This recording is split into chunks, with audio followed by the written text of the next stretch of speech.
In Quran, God sometimes referred to him as plural sense, Yeah. like us or we. Why is that? Let's understand it more comprehensively. There are, in Arabic, pronouns can be singular, dual, or plural.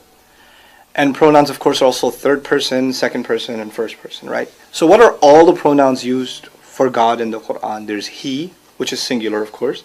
There's the word you, but in Arabic, you can be plural also. Right? So there's anta, which is singular, but there's antum, which is plural.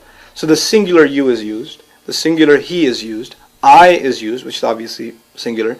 So the only plural pronoun used is we. First of all, we say this is not a literal plural. And why not? Because if that was literally plural, we wouldn't just find the word he, we would also find they. We wouldn't just find you, we would find all of you. Right? We would find the plural versions of those pronouns also. But the plural doesn't occur in third person, doesn't occur in second person, only occurs in first person. And even in first person, it isn't consistent. You find I and you find we. So the first thing to note is it's not a literal or consistent plural, number one. Number two, language should not be reduced to logic. In other words, the way you study mathematics or science is in very precise terms, but language isn't like that. Language is organic and fluid, and words are used to communicate different kinds of meanings. Just because you know a word, you don't necessarily know how it is being used. I'll give you a simple example. You know what the word cool or hot means, but if some kids come out of a basketball game and say, that was so hot, that was hot, the way they use that word is not literal. They don't mean the temperature was very high inside the basketball gymnasium. What they mean was they enjoyed themselves. That was a great game. In other words, you cannot reduce language or the use even of a word to its literal meaning. Now, when we come to this idea of the word we, the question really is, how is it used in the Quran? Predominantly, it is used to depict God's royalty. And this is true of ancient languages.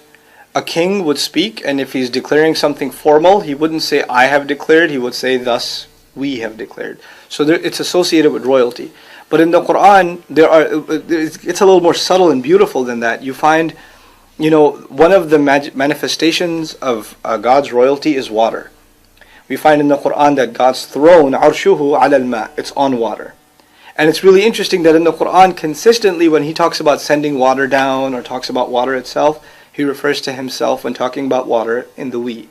In other words, he refers to his throne associated with water, and he uses the royal terminology we pretty much consistently whenever he talks about water. That's just one example. When he talks about providing, when he talks about his kingdom over things, his creative power, you'll find the word we. But then the question is, then when do you find the word I? So you can put this in perspective. Two more points. So when do you use I? The word I is found in the Quran in cases of extreme anger or cases of extreme mercy.